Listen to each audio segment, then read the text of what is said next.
Hey, ladies, we are at day 10 of my one take, my water chat, my challenge. And today's topic, as I always do, I take my water first. So grab your water, is, and I cleared up some space on my phone so I won't have any issues today. But my topic today was or is when nobody in leadership looks like you. And really, the topic today is more of my origin story. When did I start in the public sector? And it was around the early 90s. And I guess I've always known, or kind of in my spirit knew that I was supposed to be in a leadership position, or in a position to affect change, right? And on a more massive level, because I've actually looked back over my life all the way back to elementary school, and to see all the times that I was um, in a leadership roles. And so I'm like, okay, it makes sense that I, ended up in, my trajectory with what it was. But at this time, I was working for the federal government, and I'll sometimes forget to mention that actually been in all, I did federal first, and then state, and then county, and then city. That is the order that I actually worked in the government sector. But at this point in my career, I am working at a naval base, and I am a clerk. I'm a data entry clerk. And my job was to go around to the different department, take these little cards. I don't even remember what they were called, but we talking old school, because it was the like scan cards like this. They were big cards, and I had to pick them up and put them in a machine, take them to the other area where they put them in the machine. I don't even remember. It's been so long ago, right? This was pre Windows, and all the things that we have right now on our computer that didn't exist. So I'm dating myself, but y'all already know. I already said I retired on my 55th birthday, so you already know I'm a little older, right? So that was my job, and I was good at my job. Like, I was so good at my job that I was done usually by noon. An 8-hour day, I was done by noon every single day. And so, I'm in my job. My daughter is very young at that time. And, she was not quite in kindergarten yet. She was that young. And I'm looking around, and, I see all white men in charge. And I saw actually very few women, period, white or otherwise. And I'm like, hmm. I mean, I've always in my spirit, and like I think I started sharing that, knew that I was supposed to be in a leadership role, or in a position to affect change, and I didn't see that. But I understand we're talking. I was in a military facility because it was naval, and since then I think I've worked in other paramilitary type environments, but I didn't see anybody that looked like me, and I knew I was doing a good job. I knew I was doing a great job, and I'm just gonna tell a quick story, because this is when we had like DOS, and the computers have this, like, it was orange, and so we had a little computer that they had given to us, and I was asked to learn how to use it, create a training manual, and then train people. I'm an entry clerk, but that's what I was doing. That's what I did, right? Um, and so I was a data entry clerk. I even had, oh, it was so crazy. Oh, I just thought of a story when that did have a supervisor who was a female. Well, and she, you know, told me, well, let me back up, because there's a run up to that. So I decided to quit my job and go back to school.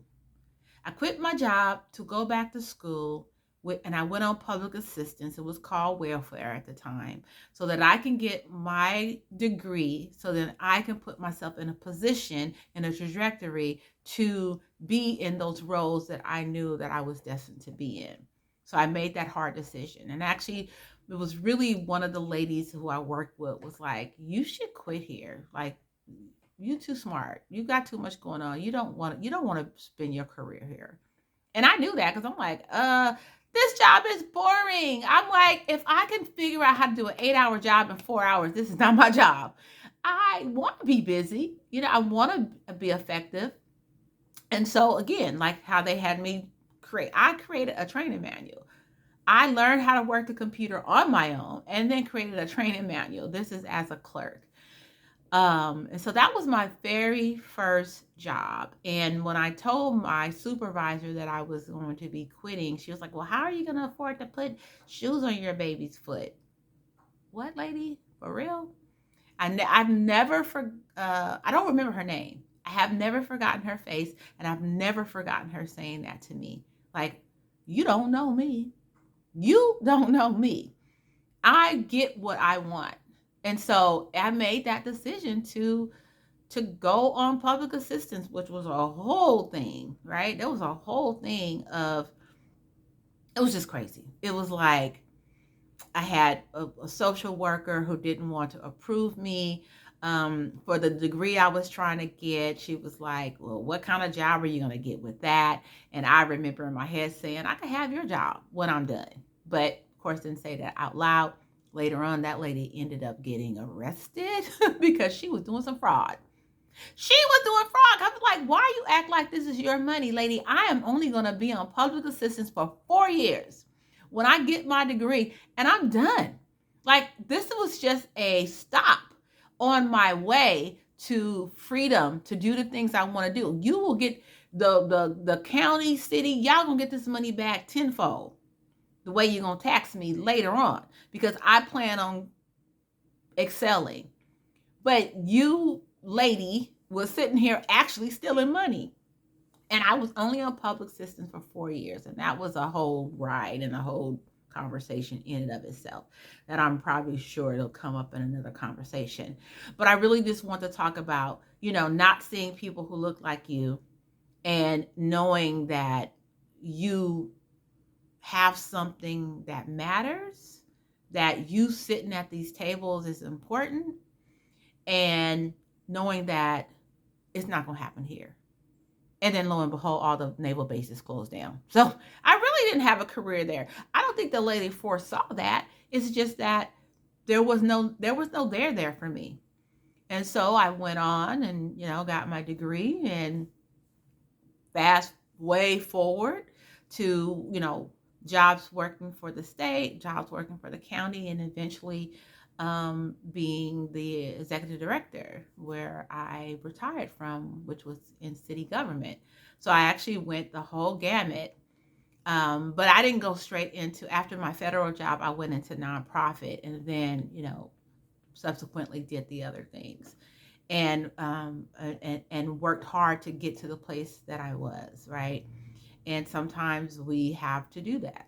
Sometimes we, not sometimes, not sometimes, we have to do that. We've heard that saying of growing up. If you grew up in a Black household, how much harder you have to work to get the same things. And that has been my experience. And I wouldn't take my experience away, because I wouldn't be the person I am today without the experiences that I had. But I started as a data entry clerk to executive director. And I had to position myself. I had to deal with some things. But I still, as an executive director, sat at tables where no one looked like me. There was no one who looked like me. So my whole career, it started there where that light bulb or that switch was turned. And then my trajectory went, it kept going like, okay, so I'm at this table. I'm sitting here. We're making decisions about communities that don't look like you. And you are not thinking about these changes and things that you're saying you want to do, the impact that will have on the community. And I'm not saying I don't speak for the community but I speak for the community, if you get what I'm saying. Like, it's important for people who look like us to sit at the tables, to make our concerns known, if they are concerns, and to make sure it's heard. Did people always listen? Nope. But you better be sure Lizandra always spoke up boldly about, nope, I don't agree with that. I don't care if it's 10 people in the room, 9 people agree, I don't agree. I'm gonna tell you why I don't agree. And then let's just see what happens. But getting myself into a position where I could actually affect more change was so important for me. And I'm so glad I did that. Like, I keep talking about, I'm proud of my career and the things that I've been able to do. I always said I want to leave a place better, better than it was when I got there. And so I actually feel like that I've done that in my career. But it was important for me to be at those tables, be in those rooms, be in those conversations, be on those conference calls, because when I started my career, the federal government, and I still got my little clerk salary. Y'all have me in here training everybody, creating training manuals, and I'm just a clerk. That was the lowest, I think at the time, the lowest classification that existed. But you have me doing a higher level work, and then want to tell me I'm not gonna be able to put shoes on my daughter's feet. You better believe I thought about that lady when I got my degree. You better believe I thought about that lady.